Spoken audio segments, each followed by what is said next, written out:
Voici 5 conseils pour avoir une bonne vie au Canada. Tu arrives au Canada et tu ne sais pas sur quoi t'appuyer pour réussir. Alors, je vais te donner 5 conseils pour avoir une bonne vie au Canada.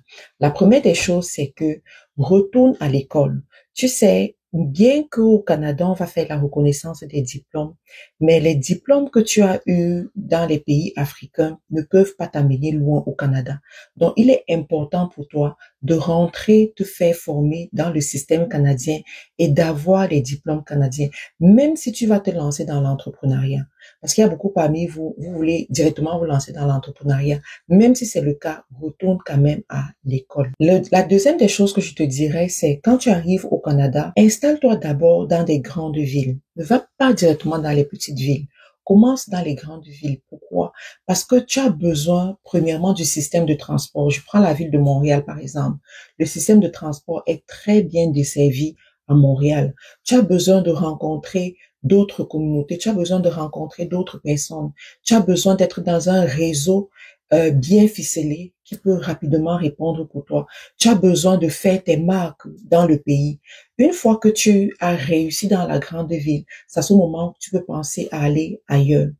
La troisième des choses, c'est que dès que tu commences à vouloir fonder une famille ou dès que tu as une famille et un emploi stable ou une source de revenus stable, je te conseillerais d'aller dans les banlieues ou d'aller dans les petites villes. Pourquoi? Parce que dans ce niveau-là, tu pourras avoir une maison familiale beaucoup plus grande et beaucoup plus belle à un bon prix, d'accord? Deuxièmement, tu pourras avoir facilement accès à la culture canadienne. Tu pourras facilement connecter avec les Canadiens de souche. Je fais partie de ceux qui pensent que si tu as quitté ton pays pour venir dans un autre pays, c'est parce que tu veux apprendre de ce pays, c'est parce que tu veux connecter avec ce pays-là. Donc, c'est important pour toi de te donner des chances de connecter réellement avec les Canadiens, de connecter réellement avec ceux qui portent la culture canadienne de souche. Et ça, c'est beaucoup plus facile dans les banlieues, dans les petites villes. Vous me direz qu'est-ce que vous pensez par rapport à ça. La troisième des choses que je te dirais, c'est sélectionne bien ton partenaire de vie. Ne te marie pas vite et ne te marie pas n'importe comment avec n'importe qui. La personne avec laquelle tu vas te marier au Canada va définir si tu dois réussir ou pas. Oui, je te garantis, même si après tu dois divorcer ou quoi que ce soit, la personne va définir si tu dois réussir ou pas. Si tu fais un mauvais mariage, je te garantis que tu vas pleurer au Canada. Et je parle surtout aux hommes. Les hommes, là, faites très attention. Et surtout, avec qui est-ce que vous avez les enfants? Vous qui avez l'habitude de faire le vagabondage sexuel un peu partout, quand vous étiez en Afrique, arrêtez-moi ça au Canada. Parce que si tu fais un enfant avec une personne non recommandée, c'est ta carrière professionnelle qui tombe à l'eau.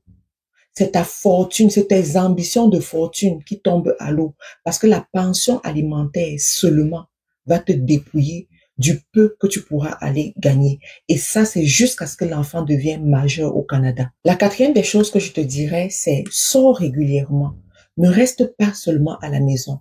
La plupart des afro-descendants qui arrivent au Canada connaissent 3 lieux principaux. Ils connaissent leur boulot, ils connaissent leur maison et ils connaissent leurs églises. Ça encore, c'est un autre secteur que je vais peut-être parler dans une autre vidéo. Donc, ne sois pas seulement en train de visiter ces 3 endroits-là. De temps en temps, sors dans des conférences. De temps en temps, va dans des confédérations. De temps en temps, va dans certains lieux. Tu vois, dans certains lieux où tu vas rencontrer des personnes qui ne sont pas de ta communauté, des personnes qui pensent différemment de toi, des personnes qui gagnent plus que toi.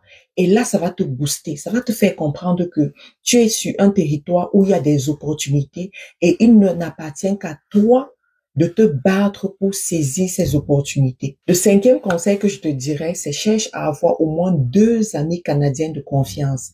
Oui, j'ai appris ce conseil depuis que j'étais en Angleterre. Quand tu arrives quelque part, cherche à avoir les nationaux de ce pays-là comme amis. Ces personnes vont t'enseigner des choses que personne d'autre ne peut t'enseigner. Ces personnes vont te connecter à des réalités que personne d'autre ne peut te connecter à ces réalités. Mais je veux te dire que pour pouvoir connecter avec eux, pour pouvoir les amener à être tes amis, il faut que tu apprennes à vivre avec eux. D'accord? Et ça, c'est ce que beaucoup de gens ne veulent pas comprendre. Mais si tu suis ces conseils, je suis sûre que tu vas voir beaucoup de bonnes choses t'arriver au Canada et tu vas voir comment est-ce que ce territoire te sourit. Moi, je pense que le Canada, c'est une terre d'opportunité. Le Canada, c'est le Big Apple. Le Canada, c'est une terre qui donne la possibilité à toute personne qui veut réussir de réussir. Donc, si tu penses comme moi aussi, abonne-toi et surtout laisse-moi un commentaire pour me dire quels sont les points qui t'ont marqué ici. À très bientôt.